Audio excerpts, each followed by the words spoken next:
Hi, everybody. My name's Betty. I'm a grateful recovering addict.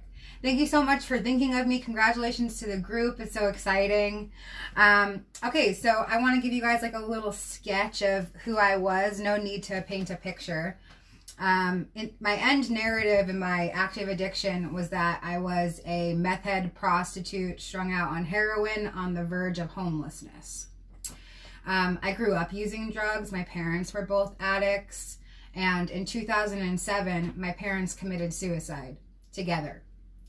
It was a devastating loss. It showed me what toxic codependency and addiction can do to people. It can literally kill them. And that wasn't lesson enough for me. I had to try it myself and see if I could do it better. So that's what I did. I spent my entire life medicating myself. With drugs, with liquor, with men, with food, anything I could get my hands on to come out of myself and not have to feel this wound of abandonment and rejection. I did that successfully. I became a master at doing drugs and being a derelict. And my addiction progressed. You know, I was always just really into opiates, and all of a sudden I started smoking methamphetamine. And if you don't have any experience with that drug, Hitler invented methamphetamine and was on it. So that'll give you like a picture of what that drug is like. It's insane. And I was hanging out with a lot of tweakers because I was a tweaker. And in the summer of 2018, somebody dosed me, and they gave me 300 hits of LSD in a drink. That dosing caused a series of awakenings to happen in my life. And I was a devout atheist, you know, like not only because my parents were addicts and didn't teach me about God, but like after my parents died, I didn't want to believe in God because I didn't want to believe that he would allow something like that to happen. I didn't want to think of them being someplace terrible. And so, you know, I stayed hidden from God my whole life. So as these awakenings started to happen, you know, I was pretty confused. In March of 2019, I had a Kundalini awakening. Some people call it receiving the Holy Spirit. And I was in the non-physical. I was sitting with Source and feeling just this unconditional love. And he sent me back with a purpose and passion, and he had set me on fire. But I was completely tethered to drugs, and I had no idea what change looked like or how to even begin.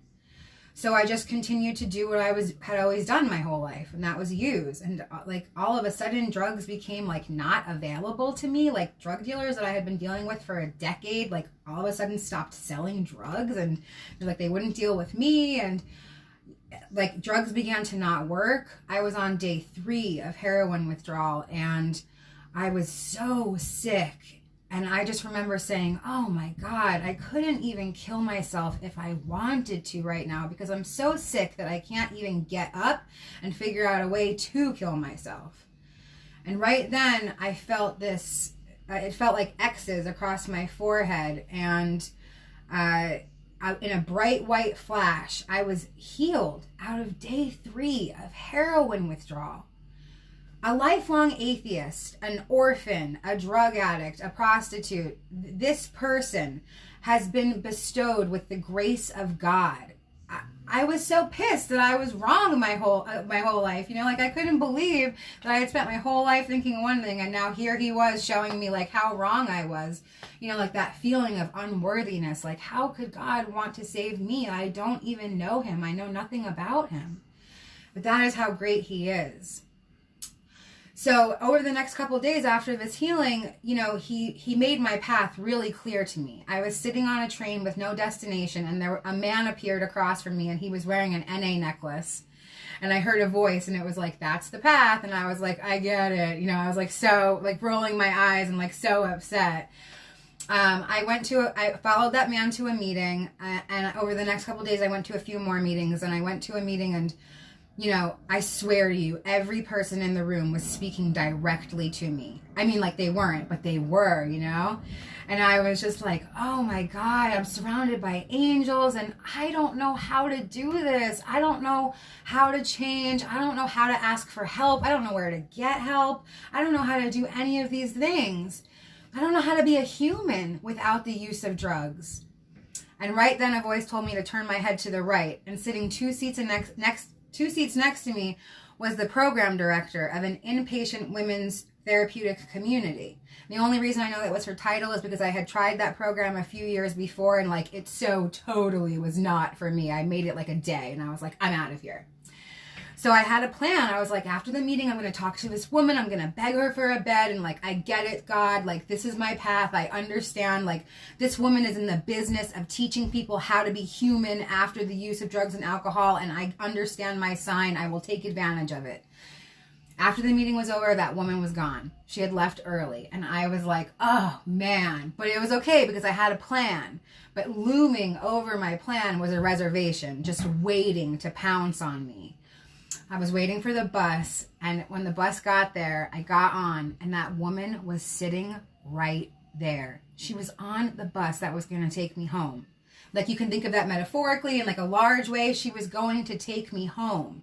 You know, I got on that bus. I ran up to her manically. I was like, oh my God, this is totally divine. Do you remember me? I was in your program a few years ago, and like, I wanted to talk to you after the meeting, but you weren't there, and now here you are, and oh my God, do you have a bed? Please help me. Can you help me? And she just looked at me so calm, and she was like, yeah, we have a bed. Come by tomorrow. And she was saying a sentence that was about to change my whole life. She was offering me unlimited possibilities of what my future could look like. She was going to shape me into a beautiful woman in long-term recovery. She was going to give me all of these tools. And she was so calm, and I was so manic. And I went to that program the very next day with just the clothes on my back. I knew that God would provide, and I wanted nothing from my old life. I didn't want to bring any pictures, any clothes, anything. I got there, and God did provide. He presented me with women that would help me on my journey. They gave me socks and underwear, the things that I needed. And he also gave me strong mirrors to myself. He showed me all my flaws in these other women. And he showed me all of my, things that I was going to manifest into my own life. That program gave me the opportunity to go to school. I became a peer advocate. I work in the recovery field. I work with a population of pregnant women with opioid dependence. I have money. I have my own apartment. I have friends. I have community. I have hobbies, I have passion, I have purpose. And, every day is not perfect. Some days are really hard. I see my disease manifest in other ways constantly. Last week, I asked somebody to be my sponsor. It was like asking somebody to marry me without an engagement ring. I was like, I don't have anything to offer you, but like, please, because I want to do this uncomfortable work, because I want this to stick. I see how he has set me on fire and the goals and passion and purpose that he's placed in my heart. And I'm going to do all the uncomfortable work it takes to make my dreams manifest into reality. And this program truly helps me do that. And every day is not perfect, but it is so much better than it was. So much better. Thank you guys so much for letting me share. I'm so happy to be here. Thank you.